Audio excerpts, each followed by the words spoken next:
Brilliance Audio presents Trinity by Uris, performed by John Keating. I recall with utter clarity the first great shock of my life. A scream came from the cottage next door. I rushed into the room, as familiar as my own home.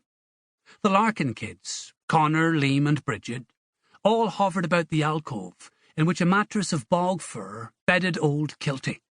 They stood in gape-mouthed awe. I stole up next to Connor. "Grandfar is dead," he said.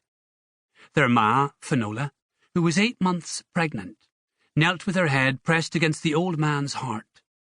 It was my very first sight of a dead person.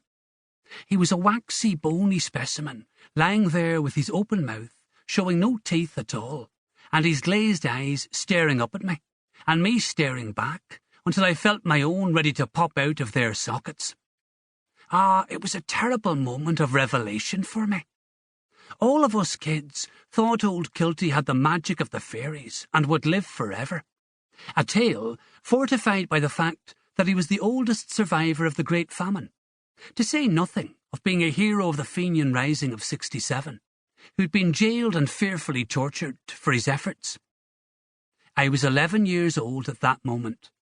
Kilty had been daft as long as I could recall, always huddled near the fire, mumbling incoherently. He was an ancient old dear, ancient beyond age, but nobody ever gave serious consideration to the fact he might die. Little Bridget began to weep. "Hush," her ma said sharply.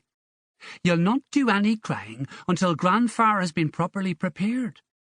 The house has been surrounded by fairies, just waiting to pounce, and your weeping will encourage them to break in and snatch his soul from us." Finola struggled to her feet, going into a flurry of activity. She flung open the windows and doors to let the evil spirits out, and quickly covered the mirror to hide his image. "Liam, you be telling the news. Be sure to go to the byres and the beehives and let the cattle and bees know that Kilty Larkin is gone. Don't fail, or the fairies will take his soul." She wrung her hands and sorrowed.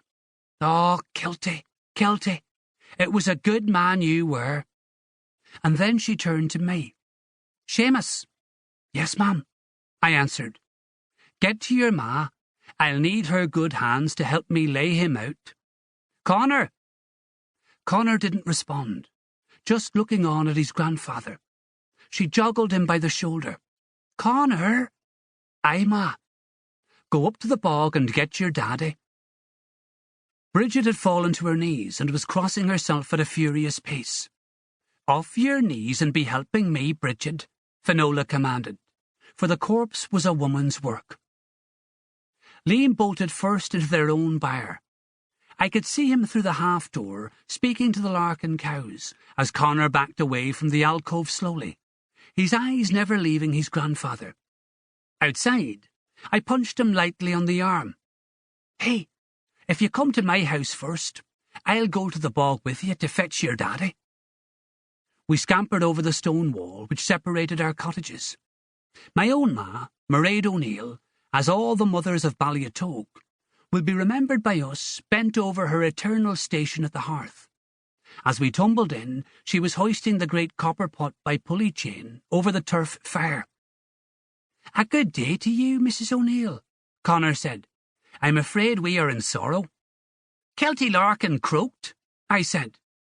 "Ah, so it is," my ma sighed, and crossed herself. "And sure Mrs. Larkin will be needing you to lay him out." My ma was already out of her apron.